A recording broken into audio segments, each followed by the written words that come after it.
अस्सलाम वालेकुम नाज़रीन, you watching upfront with Mona Alam. सियासी एतबार से और साथ साथ मुआशी एतबार से भी अब कुछ बातें होने लगी हैं, क्योंकि मईशत के नित नए प्रोग्राम्स और नित नए फार्मूले जो हैं वो अब पेश किए जा रहे हैं। जैसे कि कल हमने देखा जब नवाज शरीफ साहब जो हैं वो चेंबर गए और chamber of commerce and industry जाके उन्होंने बड़ी अहम बातें की।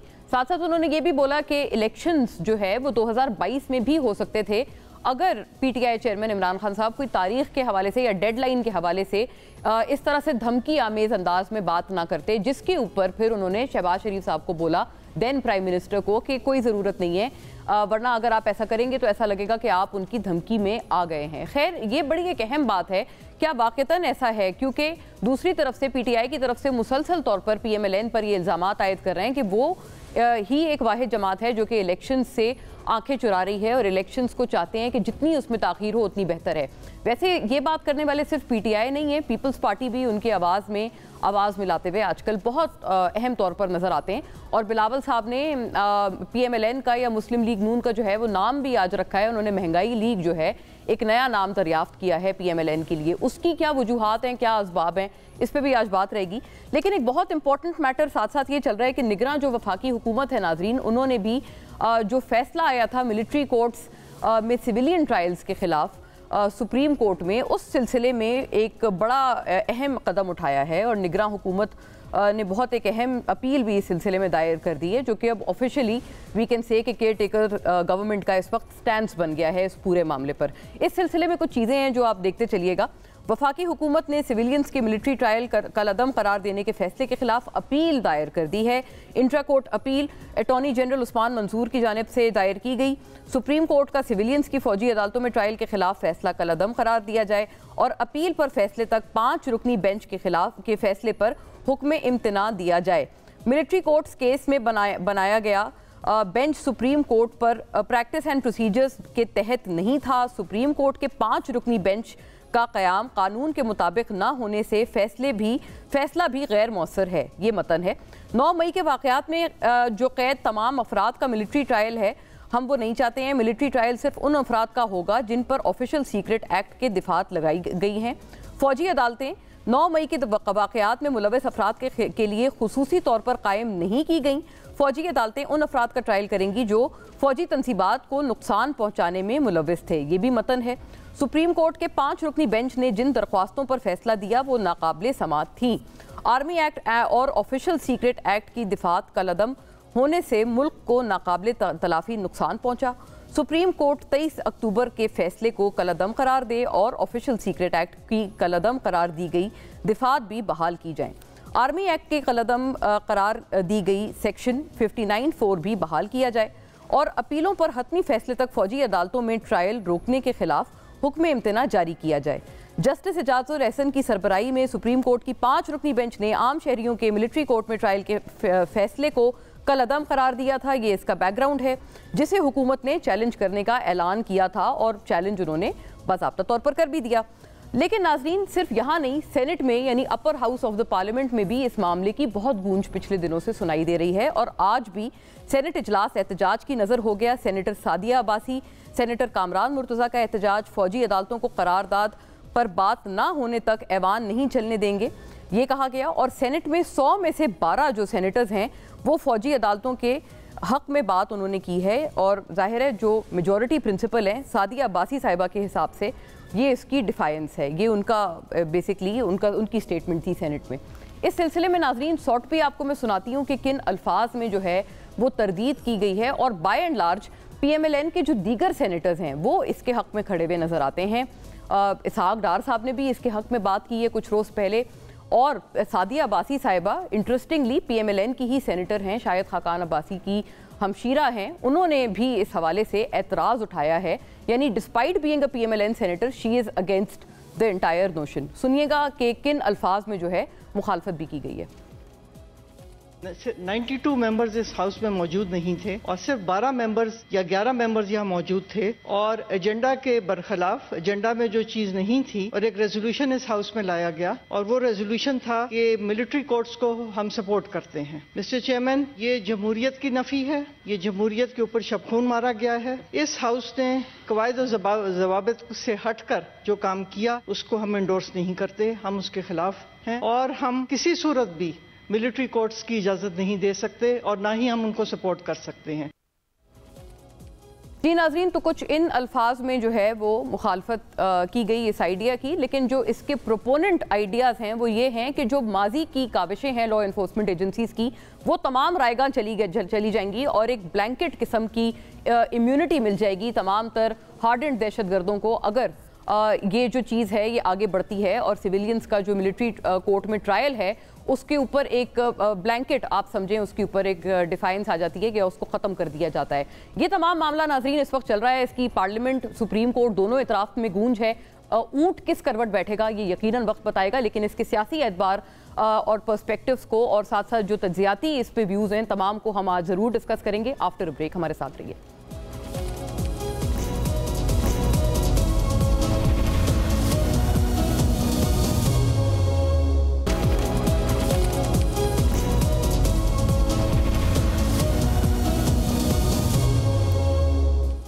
वेलकम बैक नाजरीन। इन बहुत अहम मामलात पे अब रोशनी डालते हैं और सियासी पर्सपेक्टिव्स बिलखुसूस इस सेगमेंट में हम हासिल करने लगे हैं। जनाब निहाल हाशमी मुझे नाजरीन ज्वाइन कर रहे हैं, पाकिस्तान मुस्लिम लीग नून के स्टॉलवर्ट हैं और आजकल जो सिंध की तरफ से जो एक PMLN का ख़ास एक रिन्यूअल की तरफ उनका रुझान है उसमें बहुत पेश माशाल्लाह निहाल साहब नज़र आते हैं। आपको वेरी वार्म वेलकम सर। और नाजरीन मुजम्मिल असलम साहब पाकिस्तान तहरीक इंसाफ के तर्जुमान हमें तमाम तर बहस में ज्वाइन कर रहे हैं और चूँकि मीशत के अहवाल पर मियाँ साहब ने कल चेंबर में काफ़ी अहम कुछ बातें की हैं, कुछ आइडियाज़ भी उन्होंने डिस्कस किए हैं, तो मुजम्मिल साहब से ज़ाहिर है PTI पर्सपेक्टिव्स और उसके मुआशी पर्सपेक्टिव्स मियाँ नवाज शरीफ साहब की टॉक के हम जानेंगे। Very warm welcome to you too. बात का आगाज़ मैं आपसे करती हूँ निहाल हाशमी साहब, आपसे अगर ये बात मैं पहले जान पाऊँ क्योंकि बिलावल साहब ने एक नया नाम भी उन्होंने कॉइन किया है। आज उन्होंने कहा है कि मुस्लिम लीग नून को उन्होंने महंगाई लीग का नाम दिया है और ये बड़ी एक अहम बात है जो उन्होंने की है। लेकिन दूसरी तरफ मियाँ साहब तो ये कह रहे हैं कि उनके पास बहुत नित नए आइडियाज़ हैं मईशत को बेहतर बनाने के लिए। आपके क्रिटिक्स सर ये कहते हैं कि जिस वक्त में मईशत बेहतर थी यानी 2013 ऑनवर्ड्स, वो उसकी सबसे बड़ी वजह ये थी कि बैनुल अक़वामी तर्ज पर आपको पता है जो तेल की कीमतें थी, खाम तेल की, वो रिकॉर्ड लो सतह पर थी। इस वजह से पाकिस्तान में महंगाई भी नहीं थी, इन्फ्लेशन भी कम थी, इन्फ्लेशन कम होने की वजह से इंटरेस्ट रेट भी कम था। तो गोया आपके जो क्रिटिक्स हैं वो कहते हैं कि उसमें आपकी हुकूमत का कोई खास उसमें अमल दखल नहीं था।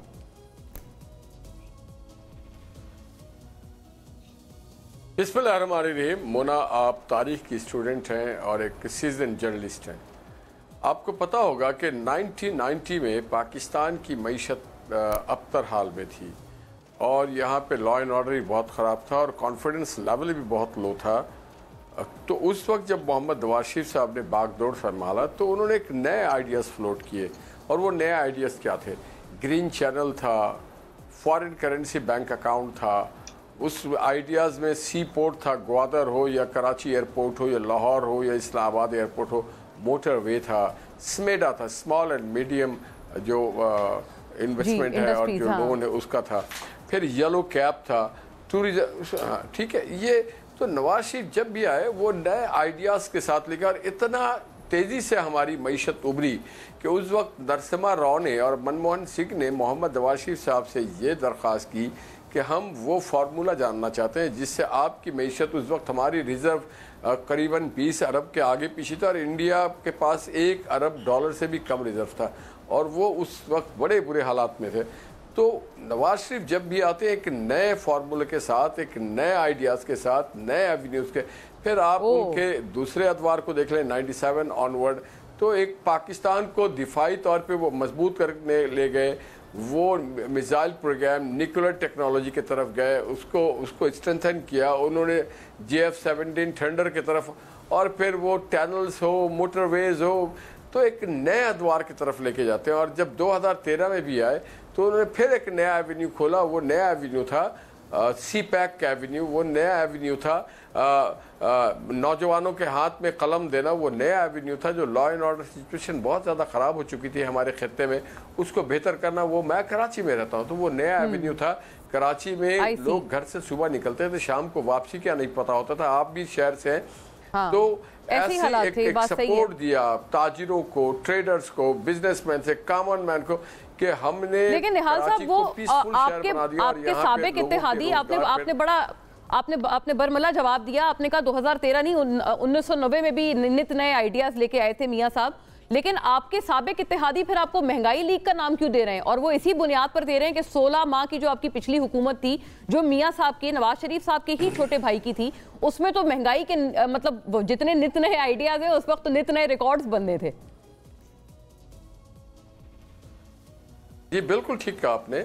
2008 में जब पाकिस्तान में अंधेरा छा गया था, लोड शेडिंग 24 घंटे और कहीं कहीं पे 18 घंटे तक हो गया था, जब रोजगार खत्म हो गए थे, लोग अपने ट्रेड एंड कॉमर्स को शटर डाउन कर रहे थे, जब लोगों की कॉन्फिडेंस लेवल 0 पे आ गया था, जब हर तरफ अफरा तफरी थी, दहशत गर्दी थी, वो वक्त महंगाई अपने उरूज पे था। क्या याद नहीं बिलावल साहब को, हमारे मुखालफिन को?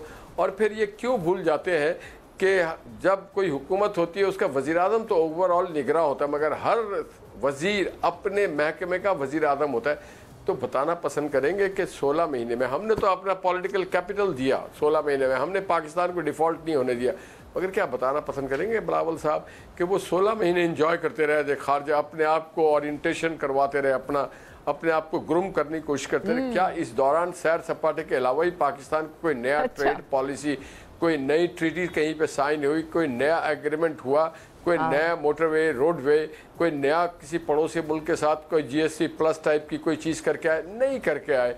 तो वो एक सैर सपाटे पे थे। वो अभी सियासत में और उसकी पेचीदगी में बलागत के उरूज पे नहीं पहुंच सके। और हम देखें, हम उनसे शिकायत भी नहीं, क्योंकि हमारे ओपोनेंट है। वो अगर हमें आगे ले जाती हूँ मामला, निहाल साहब बड़ी आपने बहुत सारी बातें की हैं, इसको मुझे आगे ले जाना होगा, जाहिर है उनको और मजीद पॉइंटर्स कलेक्ट करने हैं।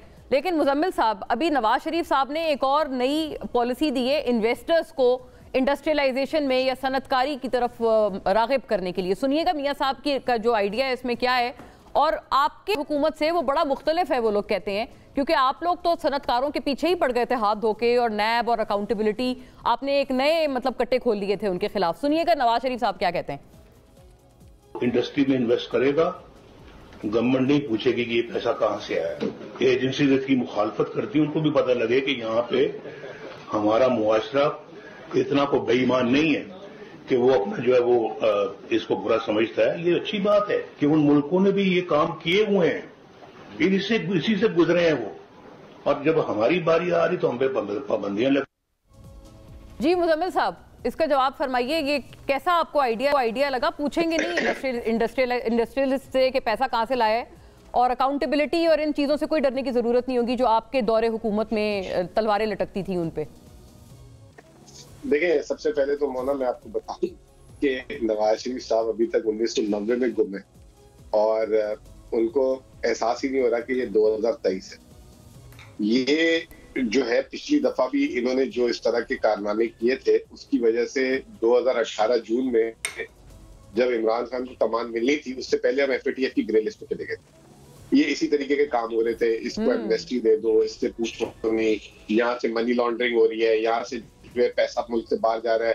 पाकिस्तानी दुनिया में दूसरे नंबर पे दुबई पे प्रॉपर्टियां ले रहे हैं, UK में जो है प्रॉपर्टियां बन रही हैं। तो ये जो अभी 190 मिलियन पाउंड वाला जो किस्सा है, ये किस दौर में पैसे गए हैं? ये 2019 में तो वापस आए हैं, 2019 से पहले इनके दौर में मुल्क से गए हैं। तो ये इनका काम है पुराना कि इस तरह के लोगों को फैसिलिटेट करना। और दूसरी बात ये कि ये जो कह रहे हैं कि इंडस्ट्रियलिस्ट बेचारा परेशान था इनके रिकॉर्ड के लिए, और इन्होंने ही इकोनॉमिक सर्वे जारी किया था 2021 में 11.5% सनत की पैदावार थी, और 2022 में जिसमें हमें हुकूमत खत्म हुई थी 11.7%। पाकिस्तान की तारीख में पहली दफा 2 साल मुसलसल डबल डिजिट में इंडस्ट्रियल ग्रोथ PTI के दौर में आई। और दूसरी बात ये आपको बता दूं कि इससे पहले इस तरह की अगर ग्रोथ देखी गई थी ना, तो वो अयूब के एरा में देखी गई थी, या वो थे अमेरिका के इत्तेहादी सीटो सेंटो, फिर देखी गई थी जिया साहब के दौर में, जब वो थे अफगान वॉर के पार्टनर अमेरिका के साथ, और फिर मुशर्रफ साहब के दौर में देखी गई थी जब वो वॉर ऑन टेरर पे पार्टनर थे। और इस वक्त जब इमरान की हुकूमत थी, खान साहब की हुकूमत थी, इमरान खान साहब की, तो उस वक्त तो अमेरिका ने अपने आप को रिट्रीव कर लिया था पाकिस्तान पे, मतलब कोई इमदाद बंद कर दी थी, सारा कुछ कर दिया था। उसके बावजूद ये ग्रोथ दी। और फिर आती है पीडीएम बहादुर। पीडीएम बहादुर ने 11.7% से सीधा उसको -8% पे ले गए सनती पैदावार। अब उनके दाएं हाथ पे बैठे हुए थे उनके भाईजान, छोटे भाई, और फिर उनके साथ उनके 4 दफा के वजीर खजाना बैठे हुए थे। मुझे ये बता दें कि नवाज शरीफ को हटाकर पीडीएम में इनका कौन सा अहम मेंबर नहीं था। निहाल हाशमी साहब तो पहले भी कभी वजीर नहीं रहे, ठीक है ना। अब निहाल हाशमी साहब वजीर बनेंगे तो मुझे बड़ी खुशी होगी, क्या पता इनके नए आइडियाज को अच्छो। अगर इसाक डार ही है तो वो उन्होंने क्यों नहीं उनको वो फॉर्मूला दिया पीडीएम को 16 महीने में कि वो जो है कुछ अपनी इज्जत ही बचा लेते। तो इज्जत को उन्होंने जो मलियामेट कर दिया, 7 पाकिस्तानियों के बेड़ा गर्क कर दिया। फिर आप दूसरी बात मुजम्मिल साहब, मैंने उनसे सवाल पूछा ना, वो कहते हैं कि ये सारा आपका किया धरा था जो उन्होंने भुगता, और वो आईएमएफ के मुआहदे की खिलाफ वर्जी, आपने उनके साथ मिस कमिटमेंट्स की, तो वो आपको पता है, वो कहते हैं हमने तो पॉलिटिकल कैपिटल अपना दाव पे लगा दिया ताकि आपका जो किया धरा था मुआशी, जो आपने जिसे कहते हैं लुटिया डुबोई थी, वो बचा सकें किसी तरह। वो तो बार बार यही जवाब देते हैं इस बात। मुझे एक बात बताएं मना, आप अगर फॉर सम रीजन आपकी अगर कोई एक आप मुसीबत में परेशानी में हो और कोई अगर आपके काम आके उस परेशानी से निकाल दे, तो आप जिंदगी भर उसकी एहसानमंद रहेंगे। हाँ, बिल्कुल। अगर ठीक है ना, तो अगर इन्होंने इतना बड़ा काम किया है तो पूरी कौम तो इनकी एहसानमंद होनी चाहिए। ये पॉलिटिकल कैपिटल कैसे लूज हो गया इनका? इन्होंने तो इतनी बड़ी खिदमत कर दी। हाँ। ये मतलब इनको नैरेटिव बनाना भी नहीं आता। अगर इन्होंने इतना बड़ा काम किया था तो फिर पॉलिटिकल कैपिटल तो जवाब मांगिए मुजम्मिल साहब, बहुत अहम बात आपने उठाई है। पॉलिटिकल कैपिटल फिर लूज क्यों हो गया निहाल साहब? ये तो फिर सवाल ठीक है, अवाम को तो आपका पूरी जिंदगी शुक्रगुजार रहना चाहिए। आप कहते हैं हमने अपनी सियासत दाव पे लगा दी, अवाम को तो आपको भर भर कर झोली भर के वोट्स देने चाहिए ना फिर, अगर आपने वाकईतन बचाया है। और इकोनॉमिक सर्वे का भी उन्होंने हवाला दिया जिसमें ग्रोथ को एक्नॉलेज किया गया था आपके साबिक फाइनेंस मिनिस्टर मिफ्ता इस्माइल साहब की तरफ से। मुना, मेरे ख्याल से आप और मुजम्मिल साहब मेरी बात को समझ नहीं सके, या मुजम्मिल साहब समझना नहीं चाहते। हमने कहा लूज नहीं हुआ, हमने कहा हमने अपने पॉलिटिकल कैपिटल को भी दांव पे लगा दिया। हमने लूज कब कहा? हमने तो कहा दांव पे लगा। जब दांव पे कोई चीज लगाया जाता है तो आप कभी लूज करते कभी जीत जाते। अच्छा, अल्हम्दुलिल्लाह हम अभी जीते, बीच में है, हम फाते हुए हैं। हमने लूज नहीं किया। हमने जी हम स्टेक होल्डर थे, we were the stakeholder of Pakistan. तो उसमें अल्हम्दुलिल्लाह उस स्टेक में हमें कामयाबी हुई, हमें नुकसान नहीं हुआ है। और जो बात मेरे भाई कर रहे थे, पाकिस्तान की तारीख का सबसे ज़्यादा लोन लेने वाले खान साहब, और वो बता दे एक ईंट अगर पाकिस्तान की तामीर और तरक्की में लगाई, वो जो कुछ बो के गए थे। देखिए, आप अगर गंदम और चावल और चना और मिर्ची और प्याज की भी अगर आप बुआई करते हैं, जो लोग खेतों को जानते हैं, देहातों को जानते हैं, तो कोई लेता है 3 महीना, कोई लेता है 4 महीना, कोई 5 महीना तक बास फसलें चली जाती हैं। और अगर कपास लगा और सुंडी बारिश हो जाए तो सुंडी आ जाती है। तो इन्होंने जो बुआई की थी उसकी हमने कटाई करके फिर खेत को साफ किया और फिर हमने बुआई किया। और आज पाकिस्तान में माशाल्लाह पेट्रोल की कीमत नीचे आ रही है, आज डॉलर नीचे आ रहा है, आज चीज़ें सस्ती है। इसमें वक्त लगता है और आइंदा भी कोई कम से कम 5 से 10 साल लगेगा हमें 2013 और 2017 वाले फेज में आने के लिए। और हम पूरी कौम से भी दरख्वास्त करेंगे कि सब मिल करके लेके आएंगे। ये पाकिस्तान ठीक हमारा नहीं है, हर स्टेक होल्डर का है, हर इदारे का है, किसान का है, मजदूर का है, सरकारी अफसरान का है, लॉ इन्फोर्सिंग एजेंसीज का है, पुलिस का है, जजेस का है, जर्नलिस्टों का है। हम सब मिल करके पाकिस्तान को आगे लेके जाएंगे तो फिर पाकिस्तान आगे बढ़ेगा। ये नहीं हो सकता कि एक आदमी पीछे पीटीआई का भी है और सामने से 4 लोग पत्थर लग के वो भी उनको भी आप मिलाएंगे सर इस तगोदो में। देखिए जी, पीटीआई एक देखिए पीटीआई ने अपने आप को पॉलिटिकल जो बरादरी है उससे अपने आप को अलहदा कर लिया।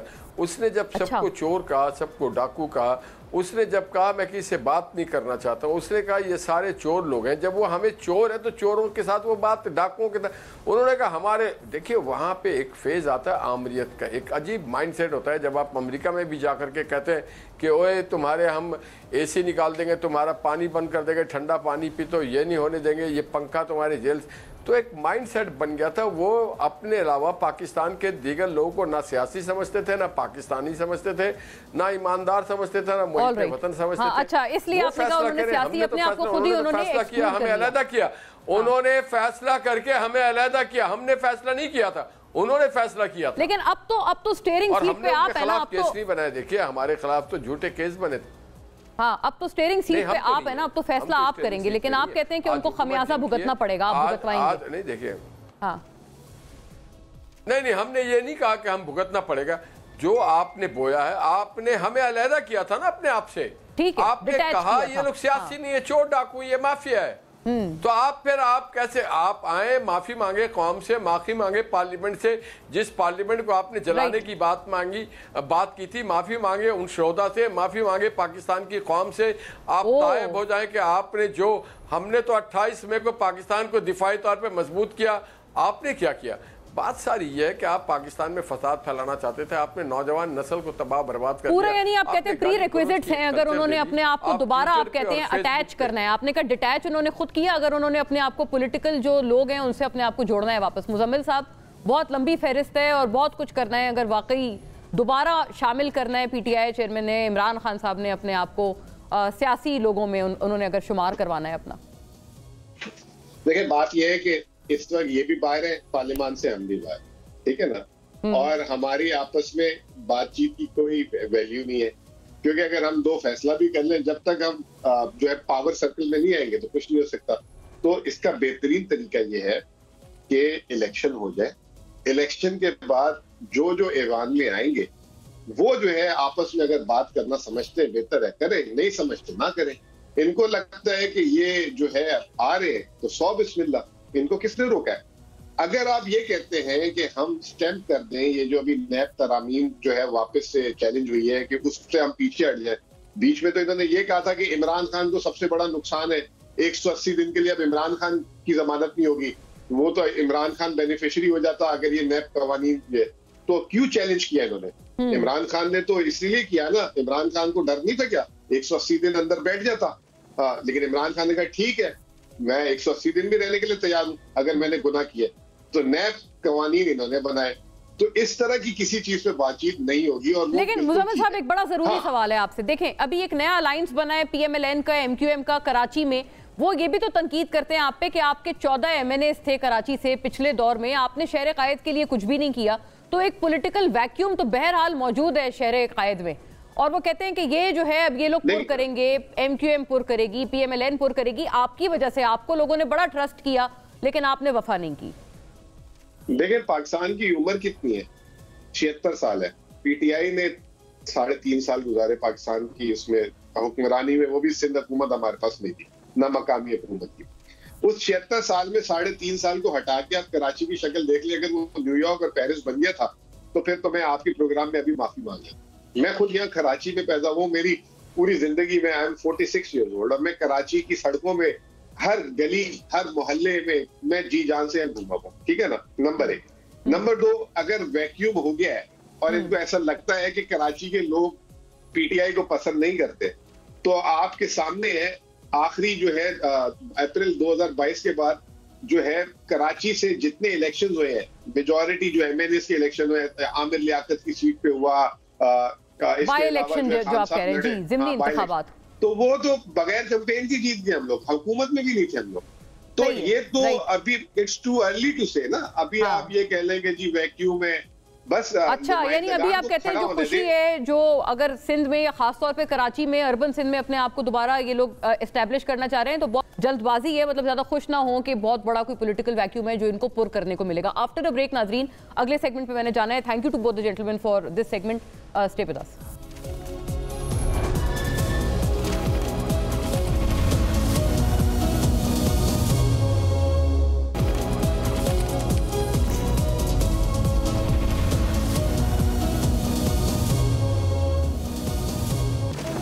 वेलकम बैक नाजरीन। एक बहुत अहम मामले पर अब रोशनी डालते हैं और इस पर कुछ तज्जियाती जो व्यूज़ हैं वो हासिल करते हैं कि क्या जो पुराने वोटर्स हैं जो सिविलियन सुप्रीमेसी के नाम पर नवाज शरीफ साहब के साथ आए थे और उन्होंने उनसे रिलेट किया था, क्या अब वो उतने ही स्ट्रांगली रिलेट करते हैं मियां साहब से, नवाज शरीफ साहब से, बिलखुसूस उनके बलूचिस्तान के दौरे के बाद जब उनके ऊपर कई इतराफ से तनकीद हो रही है। एक तो जो उनको एक तनकीद का सामना है पीपल्स पार्टी की तरफ से, क्योंकि पीडीएम से अलहदा हुई थी पीपल्स पार्टी इसी बुनियाद पे कि पीएमएलएन ने कहा था कि ये लोग बीएपी बाप पार्टी के जो सेनेटर्स हैं उनकी हिमायत कैसे हासिल कर सकते हैं, और इस मामले पे इन दोनों की राहें जुदा हो गई थी। फिर यही वाली तनकीद उनके पुराने इत्तेहादी जो ज़्यादातर लेफ्ट के इत्तेहादी थे मियां साहब के पिछले अदवार में, वो भी तनकीद करते हुए नजर आ रहे हैं। तो इस पूरे मामले में कुछ तज्जिया हासिल करते हैं कि आगे वे फॉरवर्ड क्या है। Is this problematic as far as the political capital is concerned.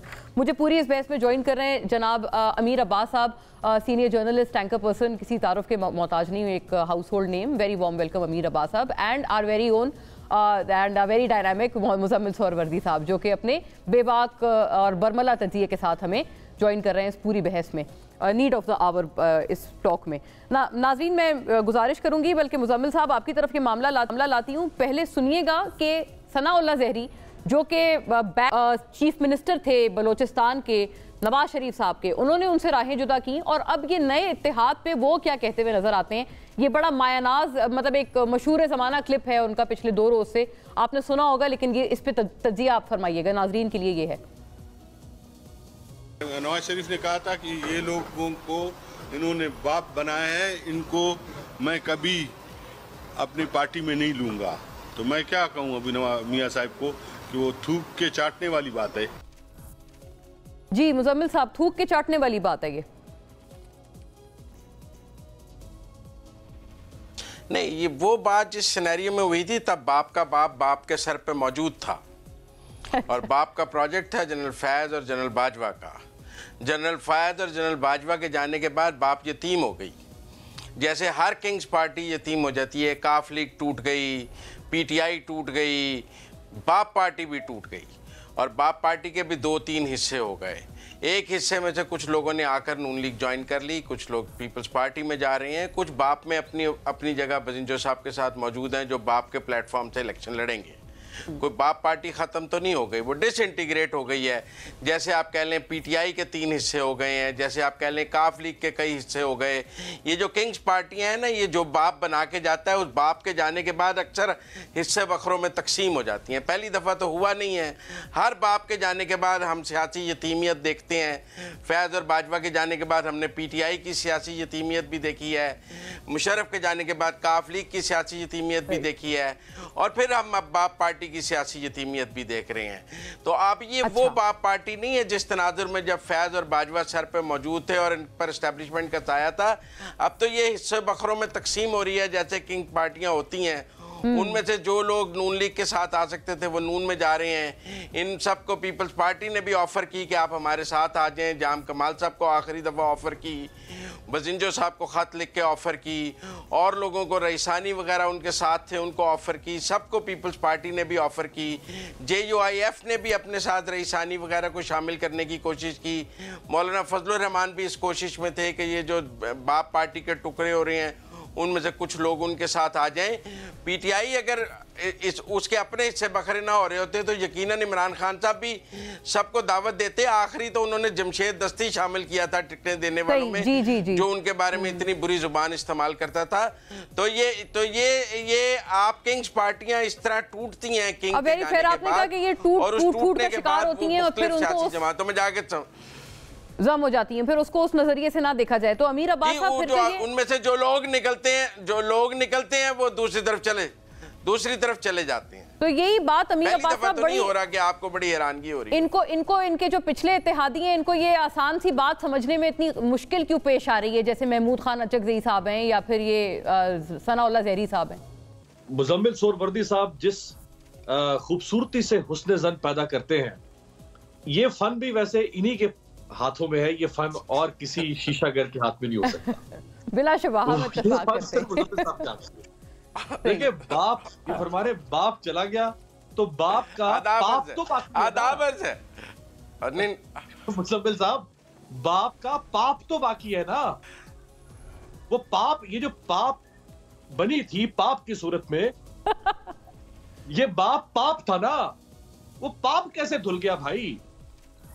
बाप अपना पाप छोड़ के गया। आपने भी खूब काफिये मिलाए हैं फिर तो ये नहीं हो सकता। हुस्न ज़न में आप में आपकी भी कमी नहीं, आपकी कोई कमी नहीं है अमीर साहब। बाप काबिल कबूल नहीं। अच्छा, दूसरी बात ये कि अगर इसी वजन पे जो मुजम्मिल साहब ने जो उसूल तय कर दिया है सियासत में तज्जिए का, कि अगर बाप चला जाए तो उस बाप ने जो तख्लीक किया है वो काबिल कबूल हो सकता है। मतलब यतीम बच्चे को एक एक्सेप्ट करना कोई उसमें बुराई नहीं है, उसको आप कोई बुराई नहीं, घर दे दें, शेल्टर दे दें, पनाह दे दें। इसी उसूल पे फिर सवाल ये है कि बकौल मुजम्मिल सोहरवर्दी साहब और हमारे और जो हमनवा दोस्त हैं, इमरान खान का बाप भी बाजवा और फैज हमीद था, वो भी चले गए ना, तो फिर उसको भी एक्सेप्ट कर लो ना।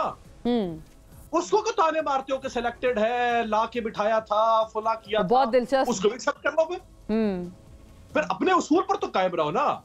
हमारा उसूल तो यह है कि अगर वो किसी बाप ने बनाया था तो वो भी गलत है, और ये किसी बाप ने बनाया ये भी गलत। अब आ जाए मियां साहब की तरफ। मोना 2006 में वॉइस ऑफ अमेरिका को नवाज शरीफ साहब ने एक इंटरव्यू दिया था जब वो पाकिस्तान से बाहर थे। फैज रहमान उस वक्त voice of America Urdu service को हेड करते थे।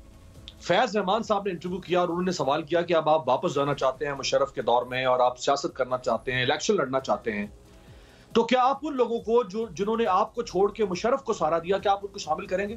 सही। तो नवाज शरीफ साहब ने आज से 17 साल पहले कहा था कि सवाल ही पैदा नहीं होता कि मैं उनको शामिल करूं, ये तो हो ही नहीं सकता। वापस आए वही दानियाल अजीज, वही मारवी मेमन, वही जैद हामिद जो मुशर्रफ का भी वजीर था, इनका भी वजीर कानून बना, सारा का सारा क्वाफ लीग पर। हाँ, सही बात है, आम माफी दे दी गई थी। तो ये मियां साहब की पुरानी रविश है। खुदारा मतलब आप क्यों मियां साहब को आइडियलिज्म पर परख रहे हैं? मियां साहब एक रियल पॉलिटिक करते हैं, इक्तदार की पॉलिटिक्स, इक्तदार के हरीस हैं बाकी जमातों की तरह। तो इक्तदार के हिर्स और उस to satisfy the quench of political thirst, जो भी उनको ऑफर कबूल करना पड़ी मियां साहब को वो करेंगे।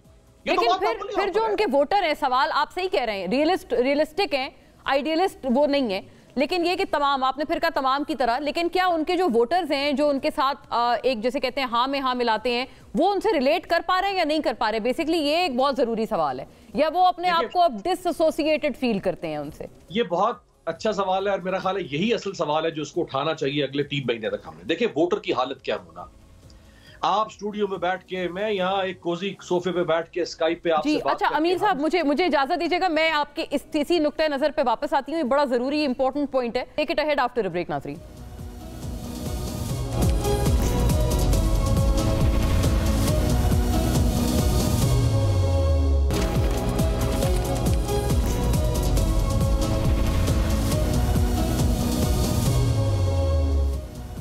वेलकम बैक नाजरीन। जी अमीर अब्बास साहब, आप बहुत ज़रूरी बात का जवाब फरमा रहे थे ब्रेक से पहले, वो यही एक याद दहानी के लिए नाजरीन की कि सिर्फ वोटर्स क्या अपने आप को रिलेट कर पाएंगे अगर मियां साहब अभी आप कह रहे हैं कि रियलिस्टिक सियासत कर रहे हैं और आइडियलिस्ट की सियासत वो नहीं कर रहे, तो जो उनके पुराने वोटर्स थे, लेफ्ट के वोटर्स थे, वो अपने आप को कहाँ महसूस करते हैं?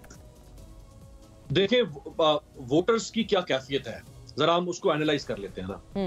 जो सनाउल्लाह ज़हरी साहब फरमा रहे हैं कि नवाज शरीफ साहब अपना थूका हुआ चाट रहे हैं, अगर मेरे जैसा इंटेलिजेंसिया और मुजम्मिल साहब जैसा इंटेलिजेंसिया, अगर हम यहां बैठ के मास कम्युनिकेशन करते हुए जस्टिफाई कर रहे हैं कि हाँ ये जो यू टर्न्स होते हैं, ये यू टर्न तो किसी और के लिए मशहूर था ना, इससे बड़े यू टर्न कभी किसी ने देखे जो यू टर्न्स हो रहे हैं, अगर हम जस्टिफाई कर रहे हैं, हम लोगों का माइंड मेकिंग कर रहे हैं, हम लोगों को कन्विंस कर रहे हैं कि नहीं भाई ये जो कुछ भी कर रहा है नवाज शरीफ या कोई और पार्टी, ये जो आपस में एक दूसरे के साथ जबकियां डाल रहे हैं, कभी गले पड़ते हैं कभी गले मिलते हैं, ये बिल्कुल ठीक कर रहे हैं। तो हम कसूरवार है ना वोटर के माइंड मेकिंग करने के। एक बात। दूसरी बात ये कि जो आपका अक्सरियती वोटर है उसके साथ किया क्या इन्होंने?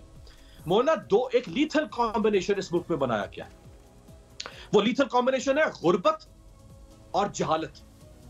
एक तो कौम को चिट्टा अनपढ़ रखा, जाहिल रखा, और दूसरा उनको भूखा नंगा रखा। और बाबा जिस कौम में ये लीथल कॉम्बिनेशन पैदा हो जाए उस कौम का दिमाग सोचने के लिए माउफ हो जाएगा, वो दौलत शाह के चूहे बन जाएंगे। लोगों का दिमाग सुन कर दिया है लोगों ने, लोगों में थॉट प्रोवोकिंग बात आती ही नहीं है कि ये हमारे साथ कर क्या रहे हैं। कल तक तो ये एक दूसरे को गालियां दे रहे थे नंगी बैठ के, आज इक़्तिदार की कुर्सी तक पहुंचने के लिए एक दूसरे को जब्तियां डाल रहे हैं। वो वोटर इसको सोचने को तैयार, उस तक जाने की उसकी ज़हनी सतह ही हमने पस्त कर दी हुई है। तो किस वोटर की आप बात कर रही हैं कि वो इनसे सवाल करेगा कि मियां साहब कल तो आप कह रहे थे कि ये बाप जो है ये किसी और की पैदावार है और इसने आपकी हुकूमत कराई थी, आज आप वापस। लेकिन लोग अब साहब वही बात है, अब तो लोग बड़े अवेयर हैं और ऐसी शायद बात अब इस दफा नहीं है, क्योंकि लोग अपने आप को खुद ही एनालाइज करते हैं, पाकिस्तान के लोग बिलखुसूस और इस टेक्नोलॉजी एज के लोग। मुजम्मिल साहब, आपका क्या ख्याल है? ये माइंड मेकिंग हम कर रहे हैं, बड़ी मतलब आपको पता है जज्बाती बात की है अमीर अब्बास साहब ने कि लोगों की हमने जो सोचने समझने की सलाहियत थी वो बाय डिजाइन खत्म कर दी है, और ये जो यू टर्न्स हैं इनको बैठकर जस्टिफाई करना इसी के मुतरादिफ है। नहीं, आजकल अमीर अब्बास साहब को खासे सदमे में हैं, तो वो सदमे में आवाम को दौले शाह की चूई भी कह देते हैं, वो सदमे में लोगों की तस्दीक भी करते हैं, जो अच्छी बात नहीं है कि हम यहाँ बैठकर आवाम की और लोग वोटर की तस्दीक करने के लिए तो नहीं बैठे, और सबसे बाशऊर जो हैं वो पाकिस्तान के आवाम ही हैं। मैं और आप कोई शऊर नहीं रखते, जो इज्तिमाई शऊर है वो पाकिस्तान की आवाम के पास है। मैं नहीं समझता कि सदमे की हालत में भी अमीर अब्बास साहब को कोई आवाम के बारे में ऐसी बात करनी चाहिए। मेरे हुस्न ज़न पर वो जितने मर्जी तबर्रे कर रहे हैं, लेकिन मैं नहीं समझता कि उन्हें मेरे साथ साथ पाकिस्तान के लोगों को पर भी तबर्रा करना चाहिए। बहरहाल, कमिंग टू द पॉइंट, बात यह है कि certainly Nawaz Sharif realist politics हैं। नवाज शरीफ ने जिसको पंजाब का सबसे बड़ा चोर कहा, उसको पार्टी का सदर तो नहीं बनाया इमरान खान की तरह, कि जिसको वो पंजाब का सबसे बड़ा चोर और डाकू कहते थे, उसको फिर अपनी पार्टी का आजकल सदर बनाया हुआ है। और अमीर अब्बास साहब के लिए उसकी सारी चोरी और डाके हलाल हो गए हैं, क्योंकि इमरान खान ने उसे अपना लिया है। जिसको इमरान खान अपना ले, वो तो एक ड्राई क्लीनिंग की फैक्ट्री है ना इमरान खान। जिसको वो पटका पहन ले, अमीर अब्बास साहब के लिए भी वो मोमन हो जाता है, और सब के लिए वो ड्राई क्लीनिंग की एक फैक्ट्री हम 2014 से देख रहे हैं। हर किसी ने खोल ली है अब अपने घर में एक ड्राई क्लीनिंग की दुकान। नहीं, हर किसी ने नहीं खोली, जो एस्टेब्लिशमेंट के साए तले इमरान खान ने खोली ना, वो सबके सामने है। वो जो पीटीआई का ही है। देखें ना जी, जो सियासी जमातें एस्टेब्लिशमेंट से महाजराई के बाद भी कायम रहती हैं, उनके ऊपर 15-15 किलो हीरोइन डाल दें या 2.5 साल जमानतें ना कराएं, वो बाहर आके अपनी सियासी जमात का झंडा ही पकड़ते हैं। ये मोम के गुड्डों की जो सियासी जमातें होती हैं ना, ये मोम के गुड्डे नहीं आप देखते, जो 72 घंटे में पिघल जाते हैं और प्रेस कॉन्फ्रेंसें और इंटरव्यू देने लग जाते हैं। ये जहां से आए थे उन्हीं के ही लोग हैं, ये पीटीआई के तो थे ही नहीं। उनको दिए थे उन्होंने 72 घंटे में वापस ले लिए। वही परेशान वो कभी मैं यही तो कह रहा हूं कि आप नहीं, आप किंग्स पार्टी और सियासी जमातों में फर्क समझें। किंग्स पार्टी के लोग बिखर जाते हैं क्योंकि वो एस्टेब्लिशमेंट से आए हुए होते हैं। हाँ। रियल पॉलिटिशियन जो होते हैं वो खड़े रहते हैं, और वो बात यही कर रहे हैं मुजम्मिल साहब कि शायद लोगों को फिर दूसरों के पास भी कोई और डायरेक्शन के तहत ही वो जाते हैं। आप कह रहे हैं फ्री विल के तहत जाते हैं, आर्गुमेंट ये हो रहा है। जी, अदायत का वो अपनी बाकी सियासत अगर बगैर एस्टेब्लिशमेंट के करना चाहते हैं और रियल पॉलिटिकल पार्टीज के साथ करना चाहते हैं, तो उसके रास्ते बंद तो नहीं किए जा सकते। मुझे वाइंड अप करना पड़ेगा नाज़रीन, बहुत मेरे पास इतना ही है, बिल्कुल खत्म है, लेकिन बहुत दिलचस्प बहस चल रही थी। Thank you to both the gentleman. अल्लाह हाफ़िज़।